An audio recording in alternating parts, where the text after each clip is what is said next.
Alexander's outing.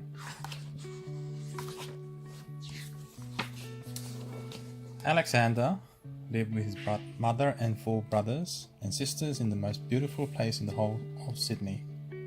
But Alexander's mother was bored. So one warm sunny morning, they all set out in search of an adventure.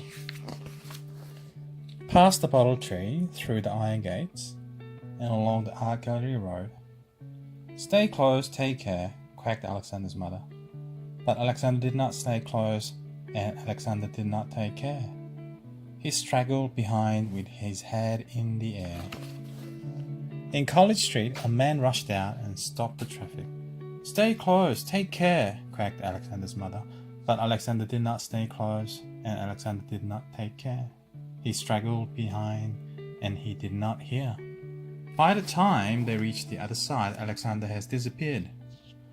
Alexander's mother quacked and quacked. "Alexander! Alexander!" And all his brothers and sisters quacked and quacked, flapped and flapped. But they couldn't find Alexander anywhere. When they stopped making such a din, they heard a faint and distant quack from deep down in the earth. A young man and a middle-aged lady came over to see what was going on. The young man tried to reach Alexander, but his long arms were not long enough. The middle-aged lady had an umbrella, so the young man tried again with his long arms and the umbrella, but they weren't long enough either. A young couple picnicking in the Hyde Park heard all the commotion, packed up their basket and came over to see what was all the fuss about. "How are we going to get him out?" the middle-aged lady asked. The young couple had no idea. "Cheer up," they called out, and dropped a half-eaten cheese sandwich down the hole. A policeman arrived. He knew exactly what to do. He lowered his whistle down the hole on the end of a long piece of string. "Here," he shouted, "grab hold of this." But Alexander did not grab hold. Alexander did not hear.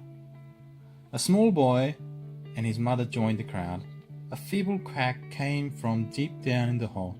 How were they going to get him out? Then, before anyone could stop him, the small boy tipped his drink down the hole. "Yeah, now you're gone, and drown the poor little brighter," shouted the young man with the long arms. And they tried to peer down a deep dark hole to see. Everyone started talking at once. They all wanted to rescue Alexander, but how were they going to do it? From their basket, the young picnickers handed down 2 cups, 2 plastic bags, 1 lunchbox, and 1 thermos flask. The small boy still held his empty drink can. Then, ducks and all, they pranced in one long snaky line to the Archibald fountain. Now dipping and tipping, dipping and tipping, skipping and dripping, quacking and flapping, dripping and skipping, from the fountain to the hole and back again they danced. Slowly the water rose, up and up and up, until out popped Alexander like the cork out of a bottle. His mother flapped and flapped and quacked, and all his brothers and sisters flapped and quacked and quacked. Such joyful quacking, such happy flapping.